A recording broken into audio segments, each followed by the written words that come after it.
বিশ্ববিদ্যালয় প্রশাসন কি ব্যর্থ? বিশ্ববিদ্যালয় প্রশাসন তো অবশ্যই ব্যর্থ, বাট আপনি যদি ইমিডিয়েট কজ দেখেন বিশ্ববিদ্যালয় প্রশাসনকে এই জায়গায় নিয়ে আসছে কে? আজকে আমরা তো এরশাদ আমলেও দেখেছি বিশ্ববিদ্যালয় প্রশাসন কিছুটা হলেও কাজ করতে পারত।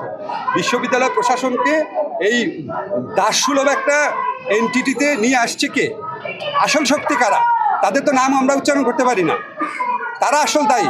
তারা এই সমস্ত কিছু এই বাংলাদেশকে আজকে এরকম বিভক্ত করা, একটা ঘৃণার পরিবেশ তৈরি করা, একটা অসহনীয় পরিবেশ সৃষ্টি করার জন্য বর্তমান সরকার দায়ী। এবং তারা, আমি বলতে চাই, তারা দেখবেন আপনার মুক্তিযুদ্ধ মানে কথায় কথায় রাজাকার ট্যাগ। মুক্তিযুদ্ধের দ্বিতীয় সর্বাধিনায়ক একে খন্দকার, উনি নাকি রাজাকার, বইয়ের মধ্যে কি লিখছে।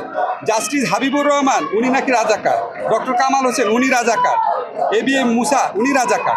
আর যারা যুদ্ধ করে নাই, পাকিস্তানি বাহিনী ভাতা খেয়েছে, তারপরে কি গর্তে লুকিয়েছিল, তারা এখন বড় বড় মুক্তিযোদ্ধা হয়ে গেছে। জাফর ইকবাল স্যার এটা কি লিখলেন? জাফর ইকবাল স্যার সম্পর্কে আমি ব্যক্তিগতভাবে কোনো কথা বলতে চাই না। আমার ধারণা ওনার প্রচণ্ড বুদ্ধিশুদ্ধির অভাব আছে।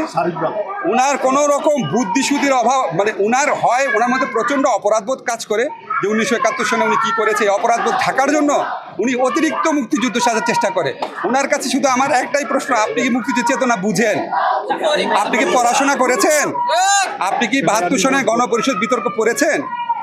তার তো কোনো পড়াশোনাই নাই, তো শিক্ষাবিদ দূরের কথা, তার সে বুদ্ধি প্রতিবন্ধক একজন মানুষ, এটা ছাড়া কিছু বলতে চাই না।